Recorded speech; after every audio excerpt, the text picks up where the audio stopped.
Welcome to inspiring minutes online classes. तो आज हम मूव कर रहे हैं अपने 13th लेक्चर की तरफ for the topic vectors. Last हमने vectors law of vector algebra जो है वो कंप्लीट किए थे। दैट इज टू लॉज, दोनों ही सिमिलर थे। एक था ट्रायंगल लॉ और दूसरा था पैरेललोग्राम लॉ। दोनों के मैग्नीट्यूड को, दोनों के रिजल्टेंट के मैग्नीट्यूड को निकालने का जो तरीका था वो सेम था। सेम वे के साथ हमने उनकी डेरिवेशंस को कंप्लीट किया और उनकी स्टेटमेंट्स जो थी वो हमने ऑब्जर्व की थी कि वो डिफरेंट है। तो इस तरह से हमारे वो दो वेक्टर्स कंप्लीट हो चुके हैं, दो लॉज हमारे कंप्लीट हो चुके हैं। आज दो अलग अलग काम करने हैं। एक तो तीसरा लॉ हम कंप्लीट करने जा रहे हैं, that is the polygon law, और उसी के साथ साथ रिजल्टेंट का काम हमारा कंप्लीट हो जाएगा कि रिजल्टेंट कैसे ढूंढना है। और अब हम मूव करेंगे आज एक फर्स्ट हाफ के बाद, that is about the splitting of vector, मतलब एक वेक्टर के कंपोनेंट कैसे बनाने हैं। तो ये नया काम है, बड़ा ही इंटरेस्टिंग है और ये आपको +2 तक काम करेगा। तो सबसे पहले मैं शुरुआत करता हूँ, लॉ की तरफ मूव करता हूँ, क्योंकि वो लॉ सीखने के बाद ही आप स्प्लिटिंग जो है वो सीखना पसंद करेंगे और वो आपको आसान लगेगा। That is the law which we called polygon law. Basically हमें पॉलीगन लॉ की जरूरत क्यों पड़ी? कारण ये है कि जो ट्रायंगल लॉ और पैरेललोग्राम लॉ थे उसमें आपने देखा होगा कि मैं दो से ज्यादा वेक्टर्स कभी भी कंसीडर नहीं कर सकता। यानी कि पॉलीगन लॉ और ट्रायंगल लॉ हमें लिमिटेड कर देते हैं कि हम दो से ज्यादा वेक्टर्स का अगर रिजल्टेंट ढूंढना चाहें तो हम फाइंड आउट नहीं कर सकते यूजिंग दोज लॉज। इसलिए हमने पॉलीगन लॉ का इस्तेमाल किया कि पॉलीगन, आप सभी को पता है पॉलीगन की फिगर कैसे बनती है। तो पॉलीगन लॉ में हमें जो सबसे पहला फायदा है वो यही है कि हम दो से ज्यादा वेक्टर्स का रिजल्टेंट आराम से ढूंढ सकते हैं। कंसेप्ट वही है, काम वही है, लेकिन रिजल्टेंट जो है वो दो से ज्यादा वेक्टर्स का हम ढूंढ सकते हैं। तो पॉलीगन लॉ ने क्या एक्सप्लेन किया, कहते हैं मान लीजिए आप कंसीडर करते हो कि हमारे पास दो से ज्यादा वेक्टर्स हैं जो पॉलीगन की साइड के द्वारा रिप्रेजेंट हो रहे हैं। मान लीजिए मेरे पास ये पहला वेक्टर है और ये रिप्रेजेंट हो रहा है पॉलीगन की साइड के द्वारा, और लेट मी से कि उस वेक्टर का नाम है पी वेक्टर। फिर मेरे पास एक और वेक्टर है सेम डायरेक्शन में, जैसे ट्रायंगल लॉ में करते थे सेम डायरेक्शन में, तो वो भी पॉलीगन की एक साइड के द्वारा रिप्रेजेंट हो रहा है, उसे हम नाम दे देते हैं क्यू वेक्टर।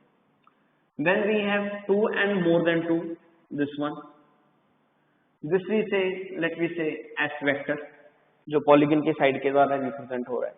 और मेरे पास एक और वेक्टर है, उसे मैं नाम दे देता हूं दैट इज टी वेक्टर। सो इस प्रकार से मेरे पास चार वेक्टर। तो पॉलीगन लॉ क्या बता रहा है, कहते अगर आप 4 वेक्टर्स कंसीडर करते हो via the sides of the open polygon, ये क्या है, एक ओपन पॉलीगन, ठीक है। अगर 4 वेक्टर्स आपने कंसीडर किए या 4 से ज्यादा वेक्टर्स आपने कंसीडर किए by the sides of an open polygon, तो इन सभी वेक्टर्स का जो रिजल्टेंट होगा, इन सभी वेक्टर्स का जो रिजल्टेंट होगा वो इस पॉलीगन की क्लोज्ड साइड के द्वारा रिप्रेजेंट होगा, जो इस पॉलीगन को क्लोज कर रही है। लेकिन शर्त क्या है, वो क्लोज साइड की जो डायरेक्शन होगी वो क्या होगी, ऑपोजिट। तो ट्रायंगल लॉ जैसे ही है कुछ कि उसमें क्या बोलते थे कि दो ट्रायंगल्स की साइड के द्वारा हम दो वेक्टर्स रिप्रेजेंट कर रहे हैं, तो जो तीसरा वेक्टर होगा वो ऑपोजिट डायरेक्शन के द्वारा रिप्रेजेंट होगा। यहाँ पे भी यही बोला जा रहा है कि पॉलीगन की साइड्स के द्वारा हमने रिप्रेजेंट करवाया और जो तीसरा वेक्टर है, जो लास्ट वेक्टर है, यानी कि जो रिजल्टेंट वेक्टर है, वो किसके द्वारा रिप्रेजेंट होगा, वो एक क्लोज साइड के द्वारा रिप्रेजेंट होगा, लेकिन उसकी डायरेक्शन क्या होगी, opposite. This is the polygon law. तो हम ये लिख सकते हैं कि इसका मतलब रिजल्टेंट किसके बराबर होगा, इन सभी वेक्टर्स के बराबर होगा, that is P vector plus Q vector plus S vector plus T. यानी कि काम तो कुछ नहीं बदला ना। फिर पहले क्या होता था, ट्रायंगल लॉ में दो वेक्टर्स होते थे, हम उनको ऐड कर लेते थे। अब क्या है, पॉलीगन लॉ क्या बोल रहा है कि अगर दो से ज्यादा वेक्टर्स उनको क्या कर लो, ऐड कर लो, दैट्स इट, कुछ और कम करने की जरूरत नहीं है, ठीक है। तो ये हमारे पास क्या बन जाता है, एक पॉलीगन लॉ बन जाता है। तो चलिए जी इसकी स्टेटमेंट लिख लेते हैं जो कि इंपॉर्टेंट है, आपको पेपर में पूछी जा सकती है। तो क्या स्टेटमेंट है इसकी, this law states that if two और more than two vectors are represent by the size of an open polygon, by the size of an open polygon, तो क्या होगा, then their resultant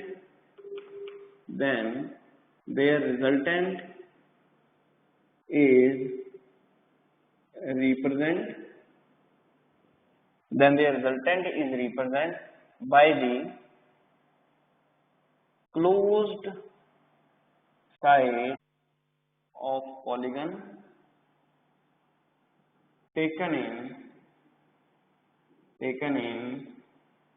opposite direction, by the closed side of polygon taken in opposite direction।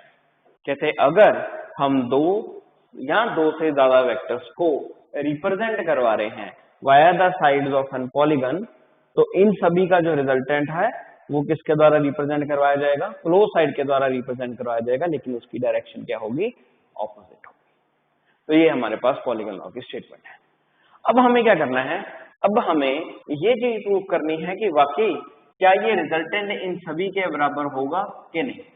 तो उसके लिए हम क्या करेंगे, उसके लिए हम इस साइड्स को एक नेम दे देते हैं। Let me say this point is A, this is B, this is C, this is D and this one is A B C D E, हमने इसको नेम दे दिया।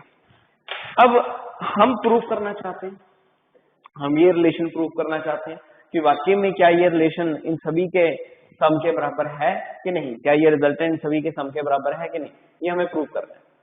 अब प्रूव करने के लिए हमारे पास क्या है, वेक्टर्स में हमने और तो कुछ सीखा ही नहीं, हमने तो ट्रायंगल लॉ सीखा है या पैरेललोग्राम लॉ सीखा है।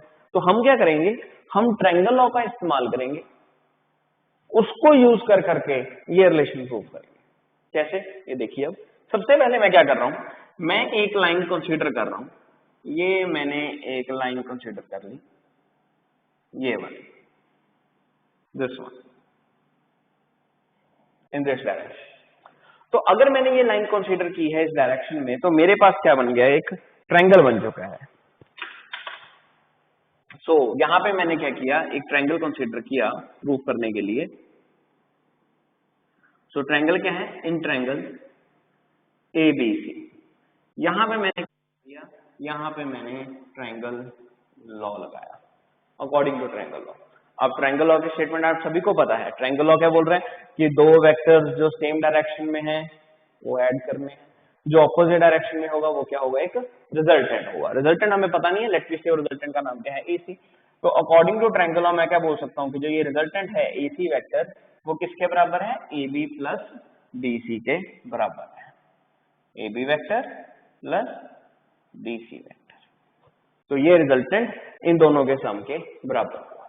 तो AC vector we don't know, AB vector we know about this, P vector plus BC vector वो भी हमें पता है, वो किसके बराबर है, Q वेक्टर के बराबर है।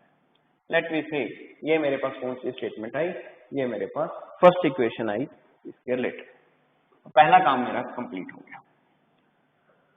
नाउ हम एक और ट्रायंगल भी इमेजिन करेंगे।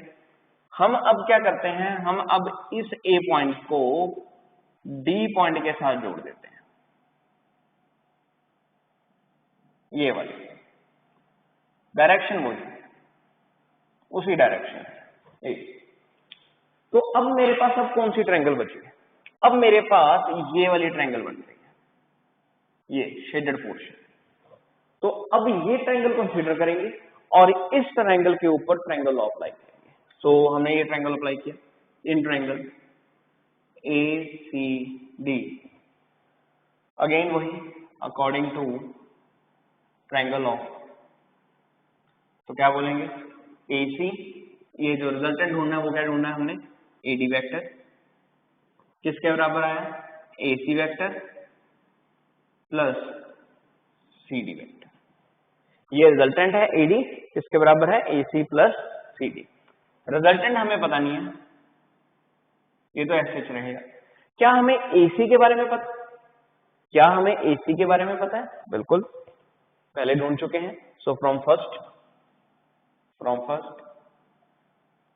AC किसके बराबर है, पहले ढूंढा हुआ है, P vector plus Q vector, और CD कितना है ये आपके सामने है, that is S vector. Late me से ये रिलेशन हमारे पास कौन सा आ गया, सेकंड रिलेशन आ गया। इस तरह से हमने ये वेक्टर भी ढूंढ लिया। आगे बढ़ना, देखो 2 से ज्यादा तो पहुंच ही चुके ना, अब 4 तक पहुंचा के दिखाता हूं, क्योंकि अभी रिजल्टेंट नहीं आया, रिजल्टेंट ढूंढना है कि रिजल्टेंट क्या वो क्लोज साइड के बराबर होगा कि नहीं, ये हमें प्रूव करना है। तो अब ट्रायंगल कौन सी बची है, एक लास्ट ट्रायंगल बची है, कौन सी, ये वाली ट्रायंगल बची है। ये ट्रायंगल कौन सी है, इन ट्रायंगल कौन सी है, that is AD and E। ये ट्रायंगल आ गया हमारे पास, इन ट्रायंगल कौन सी, ट्रायंगल AD एंड E। अब इस ट्रायंगल में भी हमने क्या किया, वही लॉ अप्लाई किया अकॉर्डिंग टू ट्रायंगल लॉ।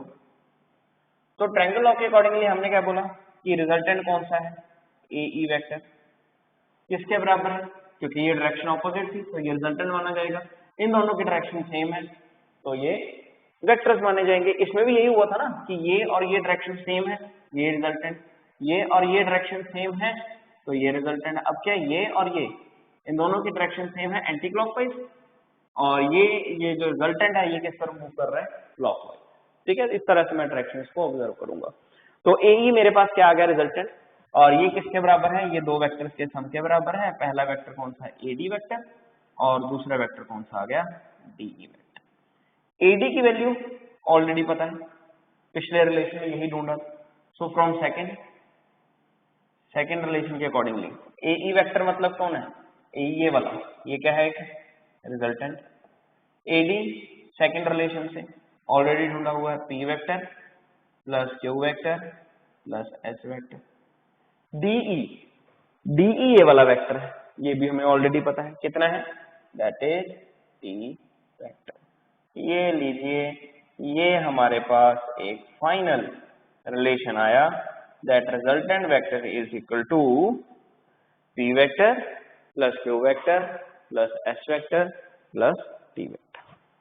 तो इस तरह से हमने ये लॉज को है प्रूव कर दिया है कि अब अगर एग्जाम में 2 से ज्यादा वेक्टर्स हमें पूछे जाते हैं तो हमने क्या करना है, रिजल्टेंट ढूंढने के लिए सिंपली उनको ऐड कर देना है और रिजल्टेंट जो है हमें मिलना शुरू हो जाएगा। तो this is all about the polygon law. ये कहीं ना कहीं यूज हो सकता है, इसका मेन मकसद जो है एग्जाम पॉइंट ऑफ व्यू नहीं है, इसका मेन मकसद क्वेश्चंस में यूज करना है, या आने वाले टॉपिक्स जो हम डिस्कस करने वाले हैं, डेरिवेशंस जो हम डिस्कस करने वाले हैं, उनमें ये लॉ जो है वो इस्तेमाल हो सकता है। तो this is all about polygon. चलिए जी, नेक्स्ट आगे मूव ऑन करते हैं।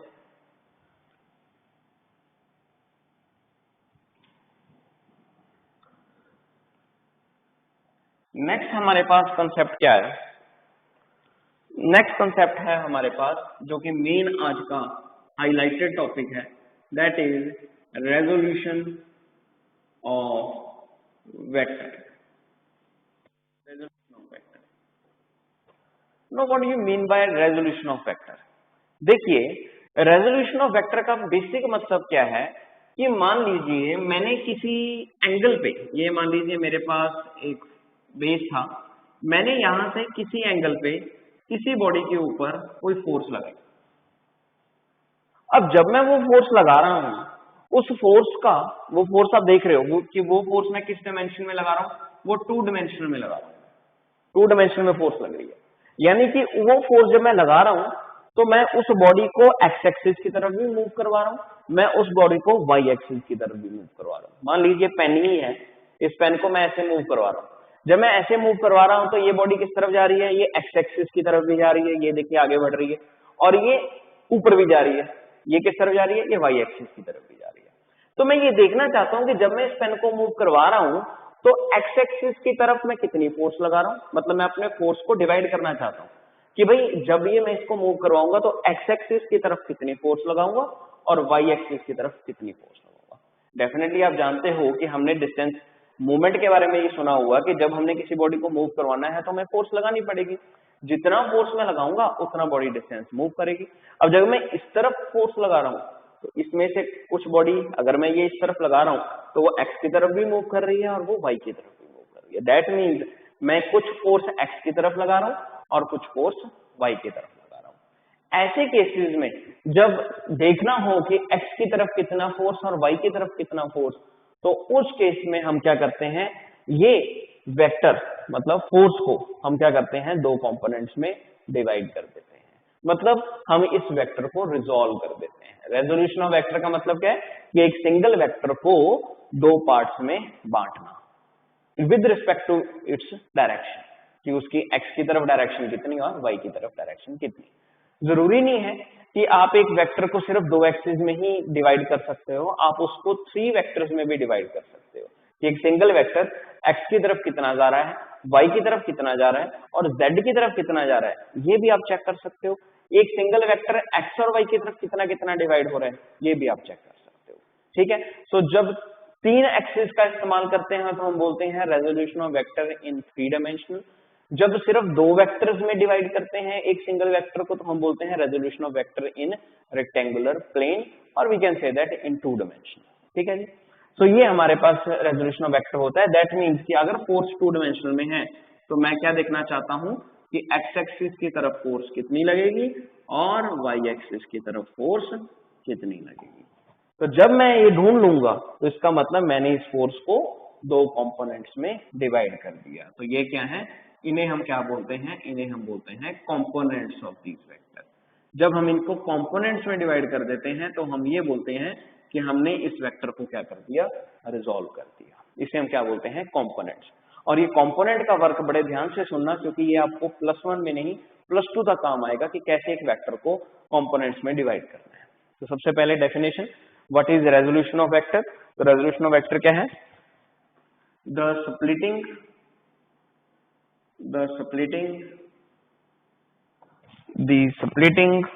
of vector into two or more than two vectors is called resolution of vector।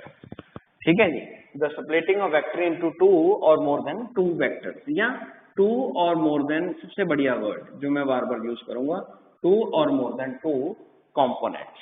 ठीक है, तो एक वेक्टर को दो या दो से ज्यादा कंपोनेंट्स में डिवाइड करना क्या होता है, रेजोल्यूशन ऑफ वेक्टर। तो आइए जानते हैं कि कैसे हम एक सिंगल वेक्टर को दो कंपोनेंट्स में डिवाइड कर सकते हैं।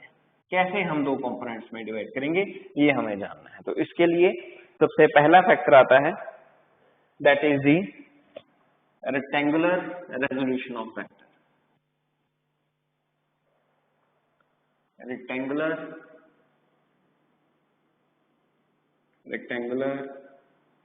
Resolution of vector. अगर रेक्टेंगुलर रेजोल्यूशन ऑफ वेक्टर का मतलब समझें तो इसका मतलब क्या है, इसका मतलब है दो वेक्टर्स में, दो कंपोनेंट्स में एक वेक्टर को सेपरेट करना, लेकिन शर्त क्या है कि दोनों कंपोनेंट्स एक दूसरे के 90 डिग्री पे हो। तो शर्त क्या है इसकी, the splitting of vector, the splitting मैंने बोला था ना कि मैं दो वेक्टर्स में भी डिवाइड कर सकता हूं, मैं 3 कंपोनेंट्स में भी डिवाइड कर सकता हूं। तो ये दो कंपोनेंट्स के लिए, the splitting of vector into two components which are perpendicular to each other।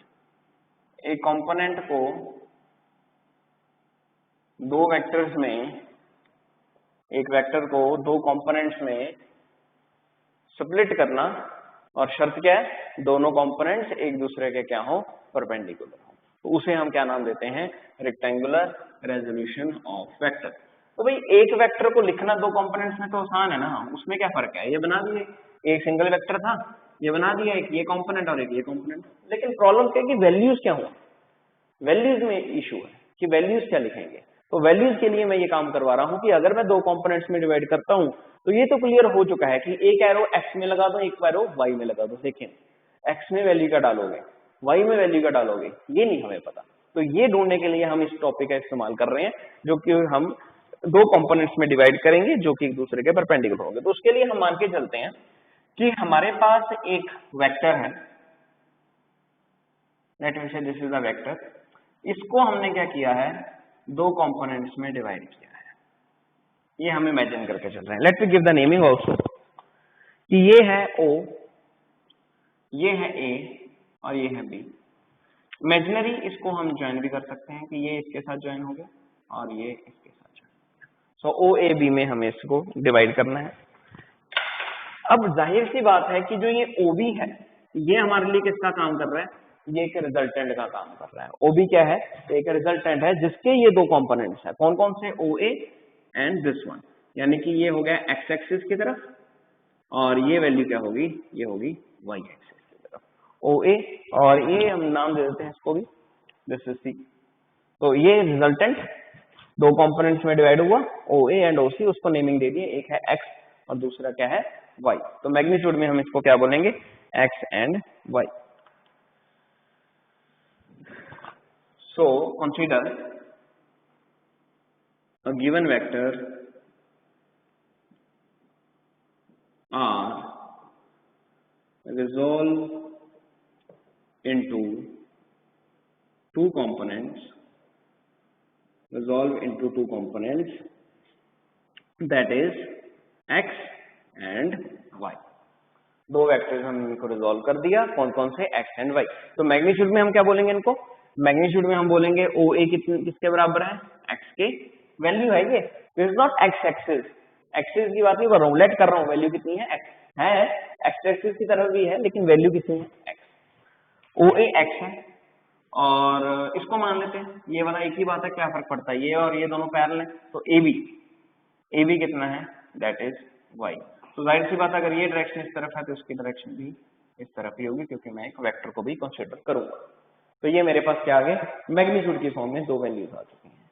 और अगर मुझे वेक्टर देखना हो तो नो डाउट ये डायरेक्शन किस तरफ है, that is along i cap and that is along j cap. तो OA वेक्टर कितना हो गया, that is i cap x, और इस तरह से AB वेक्टर किसके बराबर होगा, that is equal to j cap y। तो मैंने अब क्या किए कि जो रिजल्टेंट को मैंने दो वेक्टर्स में डिवाइड किया था, उन सभी की वैल्यूज जो है हमने यहाँ पे नोट डाउन कर ली। तो अब मुझे क्या पता करना है, अब मुझे ये रिजल्टेंट पता करना है। तो ये रिजल्टेंट पता करने के लिए मैंने क्या सोचा कि ये मेरे पास एक जाना पहचाना कंसेप्ट बन रहा है कि ये डायरेक्शन और ये डायरेक्शन दोनों सेम है, और ये डायरेक्शन क्या है, उनसे ऑपोजिट है, ये डायरेक्शन ऑपोजिट है। तो ये हमारे पास क्या बन गई, एक ट्रायंगल बन गई कि इन ट्रायंगल OAB, और यहाँ पे हम क्या अप्लाई कर सकते हैं, यहाँ पे हम ट्रायंगल लॉ अप्लाई कर सकते हैं। यहाँ पे हमने क्या कर दिया, ट्रायंगल लॉ अप्लाई कर दिया। तो ट्रायंगल लॉ जब अप्लाई किया तो ये हमारे पास क्या है, OB vector is equal to OA vector plus AB vector.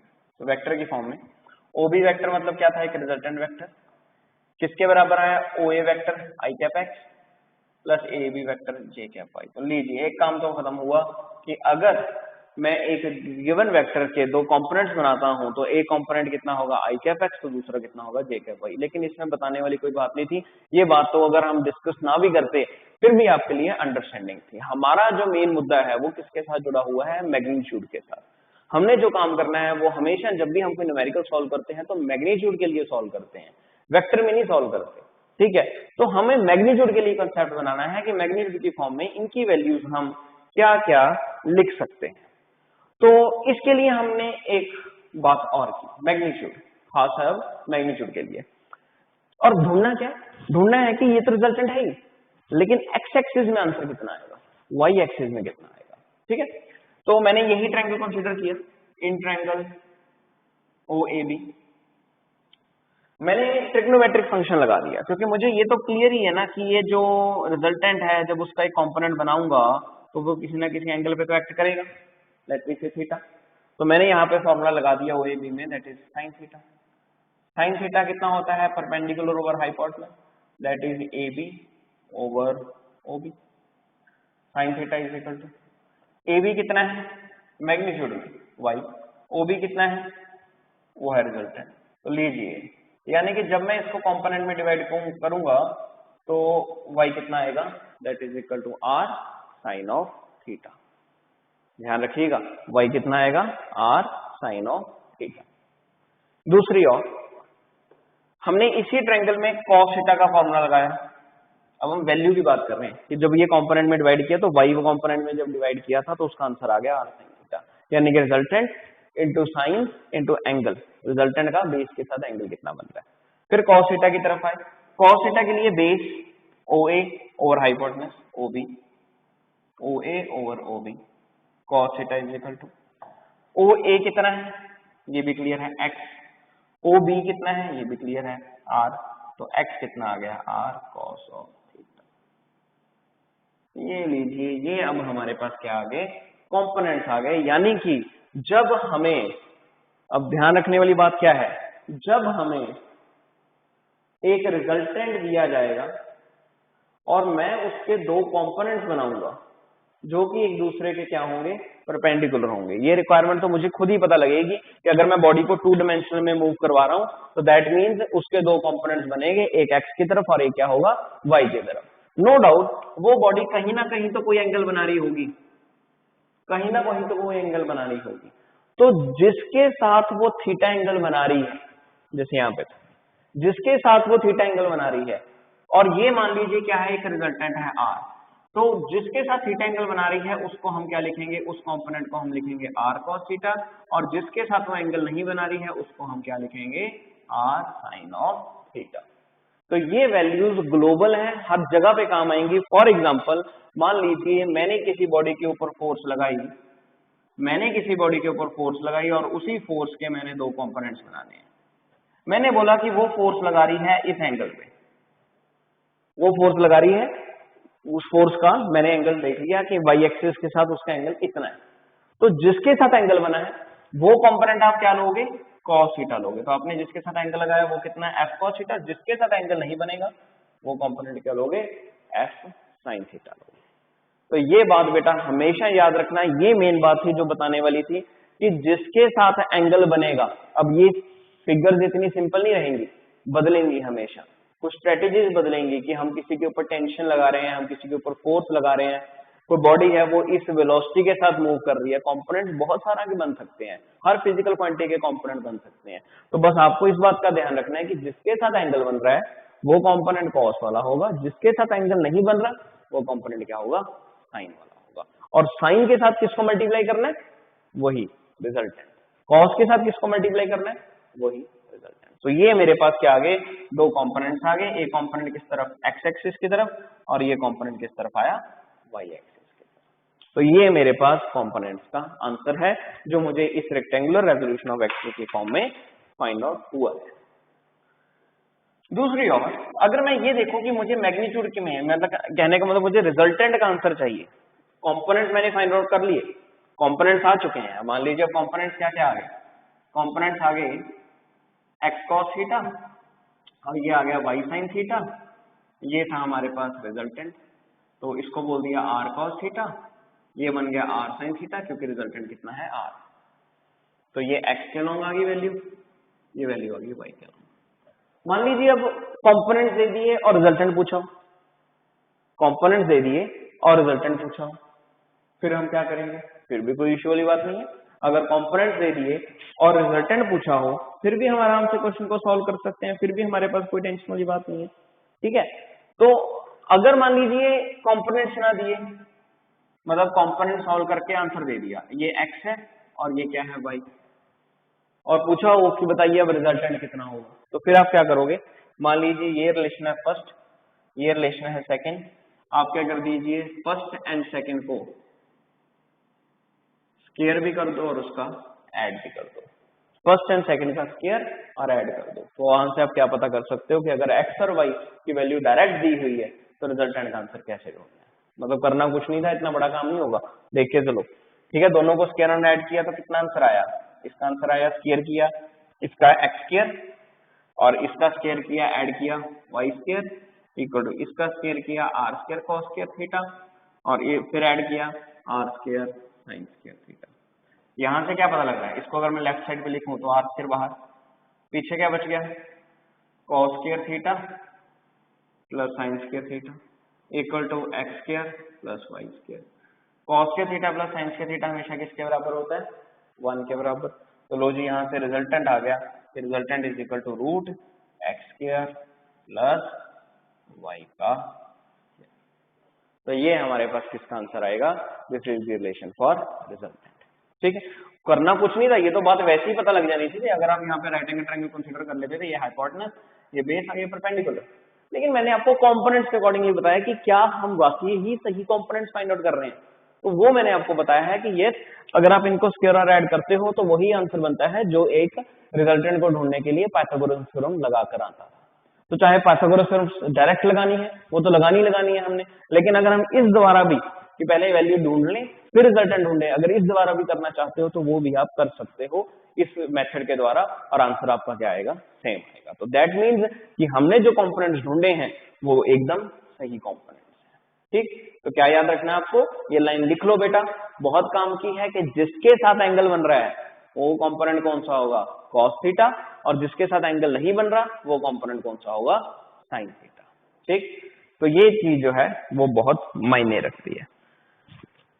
लीजिए, तो ये हमारे पास क्या था, this is all about the rectangular resolution of vector, that means splitting of vector into two planes that are perpendicular to each other. Now मैं अब जो एंगल वाली बात बता रहा हूँ वो कई बार एक बच्चा क्वेश्चन पूछ सकता है कि सर ये आपको कैसे, हमें कैसे पता लगेगा कि कहाँ पे एंगल कैसे बन रहा है। तो एक क्वेश्चन है ये, अब आपके थोड़ा सा अंडरस्टैंडिंग लेवल से ऊपर क्या है, मतलब ये नेक्स्ट चैप्टर में हम ऐसे क्वेश्चन बहुत कर रहे हैं, लेकिन मैं क्वेश्चन एडवांस में करवा रहा हूँ just for the introduction of component. इस न्यूमेरिकल को सीरियस मत लेना, ठीक है, अगर समझ आ गया तो ठीक है, नहीं समझ आया तो नहीं, पर लेकिन इस न्यूमेरिकल में जहां पर मैं कंपोनेंट बनाऊंगा वो बात आपको जरूर समझ आनी चाहिए, उसमें आपको थोड़ा सा सीरियस होना पड़ेगा। न्यूमेरिकल में मैं कैसे मार्क कर रहा हूँ वो मायने नहीं रखता, वो नेक्स्ट चैप्टर में आप अपने आप सीख लोगे। तो क्वेश्चन है फाइंड द वैल्यू ऑफ, क्योंकि कंपोनेंट की बात बार बार नहीं आएगी तो इस कारण मैं चाहता हूँ कि आज की बात आज ही खत्म हो जाए, है ना। तो ये वैल्यूज हैं T1 and T2। Basically next chapter में हम एक वर्ड सीखेंगे टेंशन, सुना भी आपने होगा 9th क्लास में। टेंशन मतलब क्या होता है कि खिंचाव, खिंचाव पता करना है। तो एक फिगर दी गई है हमें, उसमें क्या है कि हमने दो प्लेन्स, यानी कि एक दीवार है और एक रूफ है, छत और दीवार, ये दीवार है ये छत है। यहां से एक स्ट्रिंग की मदद से, यहां से एक स्ट्रिंग की मदद से एक बॉडी अटैच की हमने, और उधर एक स्ट्रिंग हमने यहां पे लगा दी, दो स्ट्रिंग्स हमने यहां पे लगा दी। इनके साथ हमने क्या किया, एक मास जो है वो अटैच कर दिया। ठीक है, समझ रहे हो ना कि एक स्ट्रिंग हमने यहां से अटैच किया है, एक स्ट्रिंग यहां से अटैच की है, और यहाँ पे मास अटैच कर दिया। तो ऐसे मास जो है वहीं पे स्टेबल हो जाएगा। लेकिन जब यहाँ पे स्टेबल होगा तो आप देखोगे इन दोनों वायर्स में खिंचाव पैदा होगा, तो वो खिंचाव जो है वो उसे हम बोल रहे हैं टेंशन T1 एंड T2। तो इस वायर में खिंचाव पैदा होगा, लेट बी से T2, और इस वायर में खिंचाव पैदा होगा, लेट बी से T1। हमें इन दोनों टेंशन की वैल्यू पता करनी है कि ये खिंचाव की वैल्यू कितनी होगी, ये खिंचाव की वैल्यू कितनी होगी। तो इसके बाद सारा काम आपको खुद करना है कि हम ये काम कैसे कर सकते हैं। एक चीज आपको और बताई हुई है, वो क्या, वो ये कि ये जो स्ट्रिंग हमने बांधी है इस रोप की मदद से, ये जो छत के साथ, ये एक एंगल बना रही है। वो एंगल कितना है, 60 डिग्री। ये जरूर आपको बताया गया है, इस बात को आपने ध्यान से नोटिस करना है। तो now what you will do, अब आपने क्या करना है, देखिए अब अगर आप टेंशन, आप खुद सोचोगे कि इसमें सर कोई और वैल्यू तो दी नहीं गई, टेंशन ढूंढने कैसे। तो जब हमें कुछ नहीं बताया जाता तो हमारे पास एक ही तरीका होता है कि हम इनके कंपोनेंट्स बना लें। तो मैंने देखा कि यार ये जो T2 है ये वैसा नहीं है जैसे कि वो फोर्स लग रही थी, मतलब ये किस तरह से लग रहा है, ये एक 2 डायमेंशन लग रहा है। जब हाथ ऐसा होता है तो पता लगता है y है, जब हाथ ऐसा होता है तो पता लगता है x है, जब हाथ ऐसा होता है दैट मीन्स वो x की तरफ भी और वो y की तरफ भी है। तो ये टेंशन ऐसे लग रही है, दैट मीन्स कि ये निश्चित है कि इसके दो कंपोनेंट्स बन रहे हैं, ये 100% है कि इसके दो कंपोनेंट्स बन रहे हैं। एक कंपोनेंट यहां पे बन रहा है, बनने तो वही है ना रेक्टेंगुलर फॉर्म में, तो ये कंपोनेंट ये वाला और ये एक कंपोनेंट इस तरफ, तो इस T2 के दो कंपोनेंट्स बना दिए। अब आप खुद सोचो, ये बात सोचने वाली है कि अगर ये एंगल 60 डिग्री है तो ये वाला एंगल कितना होगा?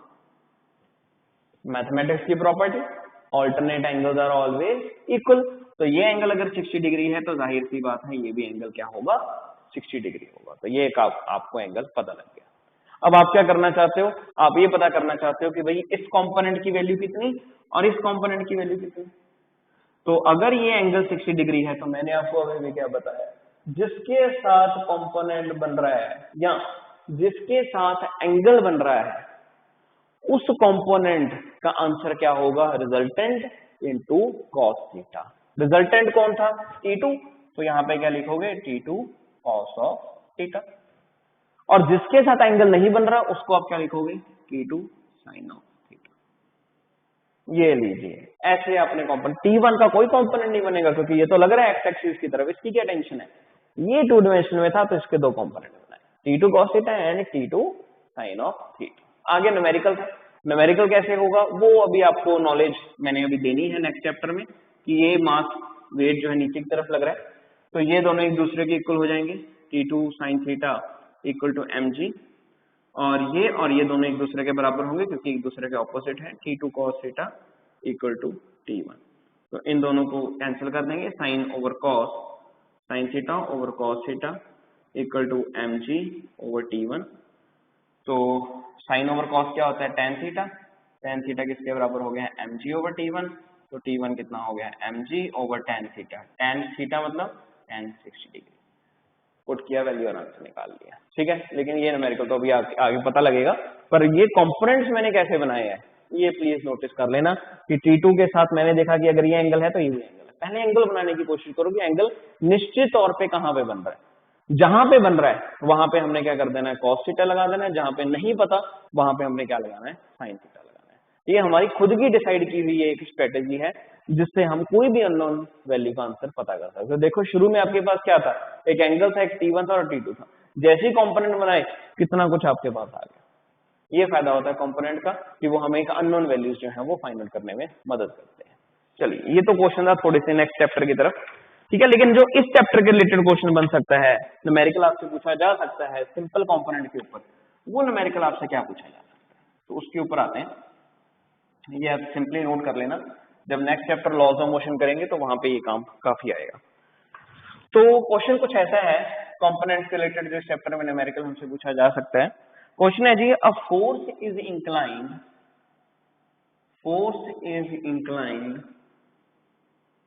at 60 degree, a force is inclined at 60 degree to the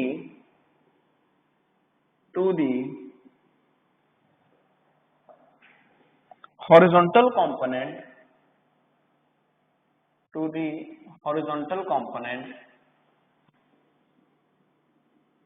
of force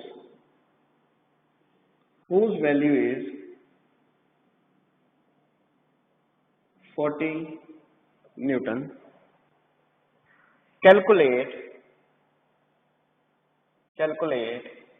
the A part resultant force, B part vertical component of force। दो आंसर हमें पता करने हैं। कहते क्वेश्चन का मतलब समझने की कोशिश कीजिए। क्वेश्चन का मतलब क्या है? क्वेश्चन का मतलब ये है, कहते एक फोर्स है वो इंक्लाइंड है, कितने एंगल के साथ? 60 डिग्री के साथ। हिंट मिल गया, कंपोनेंट बनेंगे 60 डिग्री, हिंट मिल गया, कंपोनेंट बनेंगे। To the horizontal component of force whose value is 40 newton. पहली दो लाइंस का मतलब समझे? पहली दो लाइंस का मतलब क्या है? कहते एक फोर्स है जो इंक्लाइंड है, किसके साथ? हॉरिजॉन्टल कंपोनेंट, उसी फोर्स का, मतलब ये फोर्स कौन सी थी? ये एक रिजल्टेंट फोर्स थी, इसका कंपोनेंट ये वाला, और ये कंपोनेंट के साथ ये कितने एंगल पे इंक्लाइंड है? ये 60 डिग्री पे इंक्लाइंड है। तो ये हॉरिजॉन्टल कंपोनेंट, दैट मींस ये कंपोनेंट कौन सा है? Fx। और हमें क्या पता करना है कि ये फोर्स की वैल्यू कितनी है, और अगर हॉरिजॉन्टल भी है तो एक वर्टिकल कंपोनेंट भी होगा Fy की वैल्यू।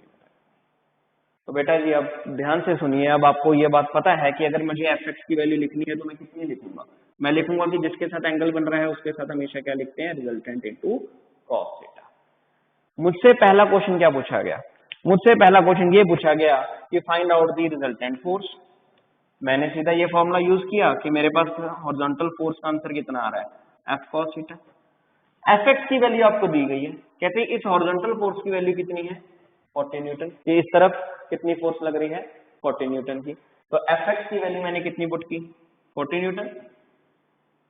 एफ मुझे पता करना है, कॉस थीटा वो एंगल दिया हुआ है cos 60 डिग्री, तो एफ कितना आ गया 40 over cos 60 degree, 40 over cos 60 degree, ये आप लोगों को पता है दैट इज 1/2, तो ये 2 ऊपर चला जाएगा तो answer will be 80 Newton. Answer कितना आ गया, 80 न्यूटन के बराबर आया। ठीक है जी, तो पहला काम हमारा कंप्लीट हो गया कि आंसर कितना आएगा। ओके बेटा, तो this is all about the concept. अब ध्यान से सुनने वाली बात है मेरी, बहुत ध्यान से। अब आप खुद सोचिए कि रिजल्टेंट फोर्स कितना आ चुका है, बड़ा मजेदार काम है। रिजल्टेंट फोर्स कितना आ चुका है, 80 न्यूटन। अब 80 न्यूटन के दो पार्ट्स बन रहे थे, इस 80 न्यूटन के दो पार्ट्स बन रहे थे, दो कंपोनेंट्स में डिवाइड हो रहे, मतलब 80 न्यूटन दो कंपोनेंट्स में डिवाइड हो रहा था। मतलब मैं ये बोलूंगा सिंपल शब्दों में कि 80 न्यूटन के दो पार्ट्स बन रहे थे, एक एक्स की तरफ और एक वाई की तरफ। दैट मीन्स कि अगर 80 न्यूटन के दो पार्ट्स बन रहे हैं तो इस 80 न्यूटन में से कुछ फोर्स तो यहाँ पे लगेगी और कुछ फोर्स यहाँ पे लगेगी, और इन दोनों फोर्सेस का सम किसके बराबर होना चाहिए, 80 के बराबर होना चाहिए। अगर ऐसा हुआ तो आंसर ठीक है, अगर ऐसा नहीं हुआ तो इसका मतलब हम कंपोनेंट गलत बना रहे हैं। मेरी बात समझ रहे हो मैं क्या बोल रहा हूँ। मान लीजिए कि अगर यहाँ पे मैं इस तरफ 60 की वैल्यू वाली कोई फोर्स लगा रहा हूँ और मैं बोल रहा हूँ कि उसके दो कंपोनेंट्स बन रहे हैं, दैट मीन्स अगर यहाँ पे एक्स एक्सिस की तरफ 20 है तो दूसरी तरफ कितना होना चाहिए, दूसरी तरफ 40 होना चाहिए, क्योंकि 40 प्लस 20 कितना बन जाएगा, 60। अगर इस तरफ 30 है तो दूसरी तरफ कितना बन जाएगा, 30 और 30 कितना बन गया, 60। दोनों का एडिशन रिजल्टेंट के बराबर होना चाहिए जब हम एंड वैल्यू में पहुंचोगे। और ये 30 आया कैसे, उसका फॉर्मूला वही, अगर यहाँ पे एंगल बन रहा था तो ये क्या हो गया, एफ कॉस थीटा, अगर यहाँ पे नहीं बन रहा तो ये क्या हो गया, एफ साइन थीटा। वो निकालने का तरीका मैं आपको बता ही रहा हूँ। ठीक है, तो लीजिए ये हॉरिजॉन्टल फोर्स आपके पास क्लियर थे, ये कितनी थी 40 न्यूटन की, और ये कितना था आपके पास, दैट इज ऑफ 80 न्यूटन। तो आ गया ये रिजल्टेंट। चलिए अब वर्टिकल फोर्स निकालनी है। वर्टिकल फोर्स क्या है, इसके साथ एंगल बन नहीं रहा, जब एंगल बन नहीं रहा तो हम क्या बोलेंगे, एफ वाई किसके बराबर है, एफ साइन थीटा। तो हमें क्या पता करना है, एफ वाई की वैल्यू पता करनी है, किसके बराबर आई, एफ साइन थीटा के। एफ कितना, एफ ढूंढ चुके हैं कितना, 80 इंटू साइन। अब बच्चा यहाँ पे गलती करता है, ध्यान से, बच्चा यहाँ पे 100% गलती करेगा। वो क्या बोलेगा, सर एंगल कितना दिया है, 60 degree. Okay sir, sine 60 degree, which is wrong. बेटा ये दोनों एक दूसरे के कितने एंगल पे पड़े थे, 90 डिग्री पे। ये दोनों एक दूसरे के 90 डिग्री पे पड़े थे। अगर ये एंगल आपने कंसीडर कर लिया 60 और ये भी 60 हो गया तो बेटा ये तो 120 डिग्री पहुंच जाएगा टोटल। चाहिए कितना, 90। तो इसका मतलब ये बात मेरी ध्यान से सुन लो, अगर ये एंगल 60 है दैट मीन्स ये एंगल कितना होगा, 30 डिग्री होगा, तभी तो दोनों का सम 90 डिग्री बनेगा। तो दैट मीन्स जब आप साइन के लिए कंसीडर करोगे ये एंगल दिया जाएगा, ये देखो बताया गया force is inclined at 60 degree to the horizontal component, मतलब 60 डिग्री हॉरिजॉन्टल के साथ बन रहा है। वहां से मैंने कंपोनेंट डिसाइड किया कि एंगल पता है तो वहां पे कॉस लगाओ। ये नहीं कि दूसरे का एंगल पता लग ही नहीं सकता, लग सकता था, लेकिन हमने रूल बनाया हुआ है कि जब एंगल जिसके साथ इनिशियल स्टेज में हमें पता होता है उसको हमने कॉस मानना है, जिसके साथ नहीं उसको हमने साइन मानना है। मैं बार बार ये बात बोल रहा हूँ। तो इसका मतलब अगर दूसरे के साथ फोर्स के साथ कंपोनेंट बन रहा है तो वो एंगल कौन सा होगा, जो बचा कुछ एंगल होगा, दैट इज 30 डिग्री। यहाँ पे आप क्या पुट करोगे, साइन 30 डिग्री पुट करोगे। 80 इंटू साइन 30 डिग्री मतलब 1/2, कैंसिल आउट, आंसर कितना आ गया, 40। और देखो एक्स की तरफ कितना फोर्स आ रहा था, 40, वाई की तरफ भी कितना आ रहा है, 40, 40 प्लस 40 कितना आता है, 80। रिजल्टेंट 80 होना चाहिए, आया है, रिजल्टेंट कितना है, 80। दैट मीन्स हमने क्वेश्चन क्या सही प्रूफ किया। क्लियर है बच्चा? सो इस तरह से हमने क्या करना होता है, किसी भी फोर्स के दो कंपोनेंट्स को डिवाइड करना होता है। और ये कंपोनेंट्स में डिवाइड करने वाली बात बहुत इंपॉर्टेंट है। बच्चे भूल जाते हैं कि हमने कैसे कंपोनेंट्स बनाने हैं, अक्सर उनको प्रॉब्लम आती है कंपोनेंट्स में डिवाइड करने के लिए, और ये हमारा कोर पॉइंट है। कंपोनेंट जितने बढ़िया आप +1 में सीख सकते हो और किसी क्लास में नहीं सीख सकते। तो ये टॉपिक आज का लेक्चर आपको कंपोनेंट्स के लिए डेडिकेटेड है कि थीटा के साथ वाला कंपोनेंट कॉस और जिसके साथ एंगल नहीं पता वो क्या होगा, साइन। ठीक है जी। Rest depends upon the practice, number of questions हम प्रैक्टिस करेंगे और धीरे धीरे हमारे ये कंपोनेंट्स की प्रैक्टिस भी होती रहेगी कि यहाँ पे कौन सा कंपोनेंट अप्लाई करना है। ठीक है, लेकिन नॉलेज होनी चाहिए बेसिक कि एंगल के साथ वाला कॉस होता है। क्लियर है बच्चे? तो this is all about the today's lecture. मेहनत कीजिए। आप लोगों की मुझे दो प्रॉब्लम सबसे ज्यादा फेस करने को मिल रही है। पहला, आप लोगों का रिस्पॉन्स। जब हम लाइव सेशंस में आते हैं तो लाइव सेशंस के दौरान आपका रिस्पॉन्स बहुत लूज होता है। आप लोगों को शोर मचाना चाहिए कि सर मेरा ये कॉन्सेप्ट है। जब मैं आपसे क्वेश्चन पूछूं सभी का आंसर आना चाहिए। आप रिस्पॉन्स नहीं दे रहे, मैं पूछता रहता हूं, आपका रिस्पॉन्स बहुत ढीला आता है। इसके पीछे दो कारण हो सकते हैं। या तो आप लेक्चर्स में डिले हो, जब लाइव पे आते हैं तो डिले लेक्चर चल रहे हैं, आप पीछे चल रहे हो। या दूसरी बात क्या है कि आप प्रॉपरली रिवाइज नहीं कर रहे, काम नहीं कर रहे। ठीक है, सो अब 10th का रिजल्ट आपका आ चुका है। रिजल्ट बढ़िया है, नहीं आया, अगर बढ़िया आया है, नहीं आया, एक बात तो क्लियर है, +1 में तो प्रमोटेड हो। दूसरी बात, सभी को मुबारकबाद कि आप +1 में प्रमोट हो चुके हो। तीसरी बात, इस रिजल्ट का कोई मायने ही नहीं था। ये मैं आपको क्लियरली बताता हूँ, ये मैं आपको हमेशा बता रहा हूँ, और मेरी ये खुद की थिंकिंग है कि भाई अगर हम +1 में टॉप स्कोर कर रहे हैं, हम अगर पढ़ रहे हैं तो इसके लिए नहीं पढ़ रहे कि जी +1 के हमारे स्कूल में एग्जाम्स होने हैं, हमने उसमें 95% लेने हैं। नो, हम इसलिए नहीं पढ़ रहे कि +2 में बोर्ड्स के एग्जाम होने हैं, हमने उसमें 98% लेने हैं। नो, हम अपनी जिंदगी के लिए पढ़ रहे हैं। हमारी आगे की जो लाइफ है, हमने आगे क्या काम करना है, हमें हमारा रोजगार क्या होगा, how we earn, how we live our life, ये सारा कुछ इस दो क्लासेस के ऊपर डिपेंड करता है। और मेरे हिसाब से इन एग्जाम्स के अलावा ये जो लाइफ को जीने का कंसेप्ट है, ये ज्यादा मायने रखता है। अगर आप यही चीज को निग्लेक्ट करके चलोगे और आज छुप छुप के रहोगे कि यार चलो कौन सा किसी को पता लगता है, कौन सा किसी ने देखना है, आज तो ऑनलाइन है, मौज बनी हुई है कि वीडियो लेक्चर देखे ना देखे कि कौन सा किसी ने पूछना है, ये गलत है। खुद डिपेंड होना पड़ेगा, आत्मनिर्भर होना पड़ेगा। ठीक है, अगर आप अपने के लिए काम कर रहे हो तो आप सक्सेसफुल हो, तो आपकी लाइफ आगे निकलेगी। अगर आप दूसरों के लिए देख रहे हो कि कोई बोलेगा फिर ही पढ़ना है, नहीं तो पढ़ना ही नहीं, ये नीति अगर अपनाओगे तो गलत हो जाएगी। और नंबर्स के लिए कभी नहीं पढ़ना, नंबर्स के लिए नहीं हम पढ़ रहे हैं, हम अपनी जिंदगी के लिए पढ़ रहे हैं। हमारा काम 100% होना चाहिए, हम 100% दें। ये ना हो कि नंबर कौन सा, आप मेरी बात का ऑपोजिट मतलब भी निकाल सकते हो कि नंबर कौन सा मायने रखते हैं। अगर नंबर ही नहीं मायने रखते तो क्या जरूरत है पढ़ने की। बात बेटा ये है कि हर चीज के पीछे एक हिडन इफेक्ट होता है। इस क्लास में हिडन इफेक्ट क्या है कि जब आप पढ़ते हो, जब आप रिवाइज करते हो, आपने ये तो महसूस कर लिया होगा कि 10th के अकॉर्डिंगली +1 का सिलेबस बल्क में है। 30% सिलेबस कट होने के बाद भी बहुत कुछ है, बहुत कुछ, कोई फर्क नहीं पड़ा 30% का। ठीक है, बहुत कुछ है सिलेबस में जो बाकी है, और जो 30% कट हुआ है वो भी हमें करवाना पड़ेगा। ठीक है, क्योंकि वो सारे का सारा बेस है जो आपको जोड़ना है अभी। तो बात बड़ी सिंपल सी है कि ये जो आप पढ़ रहे हो, जब आप रिवाइज करते हो, जब आप न्यूमेरिकल सॉल्व करते हो तो आपका माइंड ट्विस्ट होता है। 10th में कहीं ना कहीं आप रट्टा लगा कर आए हो, कहीं ना कहीं हमने रट्टा जरूर लगाया।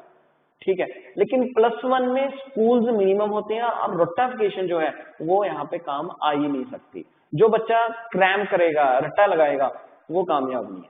तो आप माइंड को चलाओ, कंपोनेंट्स को डिवाइड करो, माइंड के दो कंपोनेंट्स बनाओ, एक एक्स की तरफ एक वाई की तरफ भागे। एक्स की तरफ कोचिंग, वाई की तरफ सेल्फ प्रैक्टिस।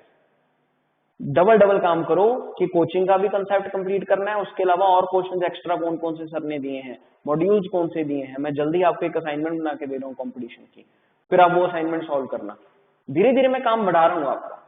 ठीक है, लेकिन ऐसा ना हो कि मैं धीरे धीरे काम भी बढ़ाऊं और आप उतने ही डाउन आते जाओ, लथार्जिक होते जाओ। डेडिकेटेड रहो। जो लेक्चर्स मैं दे रहा हूँ बड़े आराम से दे रहा हूँ, एक दिन का पूरा टाइम देता हूँ, लेकिन देखता हूँ कि एक दिन के टाइम देने के बावजूद भी आप लोग लेक्चर देखते नहीं हो। तो ये लेक्चर रेगुलरिटी में बनाओ, एक्साइटमेंट लेकर आओ कि जिस दिन लेक्चर पढ़ गया उस दिन देखना ही देखना है, ठीक है। और वो लेक्चर के रिलेटेड अगर मैंने क्वेश्चन करवाए हैं तो ऐसे क्वेश्चन जो आपको बुकलेट प्रोवाइडेड है, बुकलेट में सारे के सारे क्वेश्चन टॉपिक वाइज दिए हुए हैं एमसीक्यूज, उनको सॉल्व करो जी। लेवल 2 आप करने के लायक हो चुके हो, पहले मैं लेवल 1 तक सीमित था, अब मैं बोल रहा हूँ लेवल 2 आप कर सकते हो आराम से। जो नहीं हुए तो वो आप मुझसे डाउट ले, मैं आपके साथ हूँ। लेकिन ये जरूरी है बेटा कि अगर आप ये वेट करने लगे कि भाई जितना आएगा जब कोई टीचर बोलेगा तभी काम करना है, ये छोटी क्लासेस में था, अब नहीं। अब जिंदगी का सवाल है और जिंदगी बहुत बड़ी है भैया, जिंदगी कोई छोटी नहीं है, ठीक है। और ये मौका बार बार नहीं मिलेगा। अब सोच लो कि मान लीजिए आप इंजीनियरिंग का एम लगा रहे हो, आपने +1 +2 अपनी वीक छोड़ दी और ध्यान ही नहीं दिया, तो आने वाले टाइम में क्या करोगे? अगर आईआईटी में एडमिशन ना मिला तो फिर क्या करोगे? ठीक है, तो जरूरी है ये। जिंदगी आपकी अच्छी रहेगी फिर भी, ऐसा नहीं है कि आप मार खा जाओगे, पर जितना रिलैक्स आप आईआईटी में होगे उतना किसी शायद और कॉलेज में ना हो। अगर एमबीबीएस में सीट ना मिली तो डॉक्टर का सपना तो गया, बीडीएस डॉक्टर बन सकते हो लेकिन एमबीबीएस तो नहीं बन सकते ना। तो ये एक बातें हैं जो फिक्स है कि अगर 2 साल मेहनत की तो आने वाली सारी जिंदगी डॉक्टर वर्ड आगे लगेगा, अगर ये 2 साल मेहनत नहीं की तो डॉक्टर वर्ड नहीं आगे लग सकता। तो बेटा ये जरूरी है, मेरी बातों को सीरियस लेकर जाओ थोड़ा सा, ये काम है भी सीरियस। 2 क्लासेस हैं, टाइम कम है और बढ़ना आगे है, तो ये चीज का हमेशा मायने रखना। और ये क्लास नंबर्स के लिए नहीं है, ये क्लास दिमाग को घुमाने की है, माइंड ट्विस्ट करने की है कि कैसे अपने माइंड को शार्प करना है, ट्विस्टिंग कैसे बनाना है, ये ज्यादा जरूरी है इन प्लेस ऑफ कि भाई नंबर्स कैसे आ रहे हैं। वो छोटी क्लासेस में हम छोड़ के आ चुके हैं, अब नंबर्स के लिए नहीं, माइंड के लिए काम करना है, माइंड की एक्सरसाइज के लिए काम करना है कि दिमाग को कैसे चलाएं, ट्विस्टिंग कैसे बनाएं, ठीक है। इसके लिए मुझे रेगुलरिटी चाहिए आप लोगों की, आप लोगों का साथ चाहिए, मैं आपके साथ हूँ, मैं आपको हर पल आपके साथ आपका सहयोग बना के रखूंगा। आप जब कोई क्वेश्चन पूछोगे मैं साथ के साथ आपको क्लियर करवाऊंगा, लेकिन आप भी पूरा सहयोग जो है वो मेरे साथ बना के रखिए।